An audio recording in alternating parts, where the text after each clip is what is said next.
మార్కాపురం జిల్లా రాయవరం సమీపంలో జరిగిన బస్సు ప్రమాద మృతులు క్షతగాత్రుల కుటుంబాలకు పరిహారం ప్రకటించారు. మృతుల కుటుంబాలకు 5 లక్షల చొప్పున, క్షతగాత్రులకు 2 లక్షల చొప్పున పరిహారం ప్రకటించారు. ఈ మేరకు ఘటనపై ఏపీ కేబినెట్లో చర్చ జరిగింది. మృతులకు మంత్రివర్గం సంతాపం తెలిపింది. బాధిత కుటుంబ సభ్యులకు తమ ప్రగాఢ సానుభూతి వ్యక్తం చేశారు. ప్రమాదంలో మృతి చెందిన క్షతగాత్రుల కుటుంబాలకు ప్రభుత్వం నిర్ణయించిన మేరకు పరిహారం అందించాలని సీఎం చంద్రబాబు ఆదేశించారు.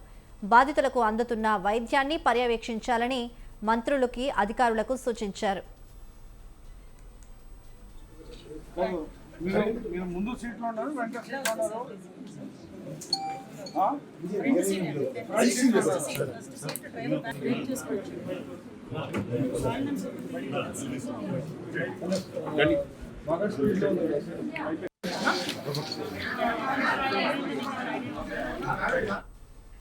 ఇక మార్కాపురం బస్సు ప్రమాదానికి సంబంధించిన మృతుల కుటుంబాలకు సీఎం రిలీఫ్ ఫండ్ 5 లక్షల చొప్పున అలాగే 2 లక్షల చొప్పున పరిహారం అందజేయడంలో మరింత సమాచారం మా ప్రతినిధి కాంతారావు అందిస్తారు. చెప్పండి కాంతారావు.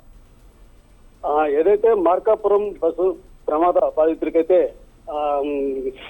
సీఎం చంద్రబాబు నాయుడు అయితే అక్షరాస్య ప్రకటించిన పరిస్థితి ఉంది. అయితే మృతుల కుటుంబాలకి అయితే మార్కాపురం బస్సు ప్రమాదంలో మరణించిన 13 మంది మృతుల కుటుంబాలకి ఒక్కొక్కరికి 5 లక్షల చొప్పున, అలాగే మిగతా గాయాల పాలైన మిగతా వారికి 2 లక్షల చొప్పున అయితే రాష్ట్ర ప్రభుత్వం నుంచి అక్షరాస్య ప్రకటించడం అయితే జరిగింది.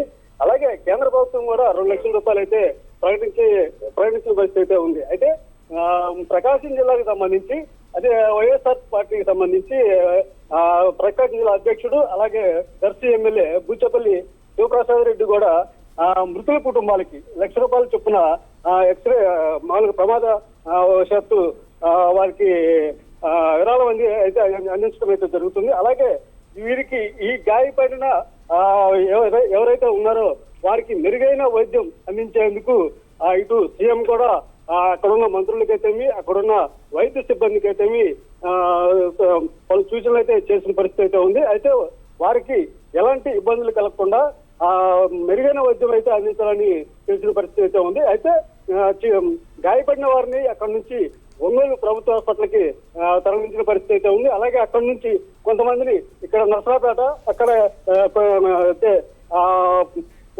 ఎవరైతే గాయపడిన వారు ఉన్నారైతే వారిని అక్కడికి తరలించి మెరుగైన వైద్యం అయితే అందిస్తున్న పరిస్థితి ఉంది. అయితే వారి కుటుంబాలకి అలాగే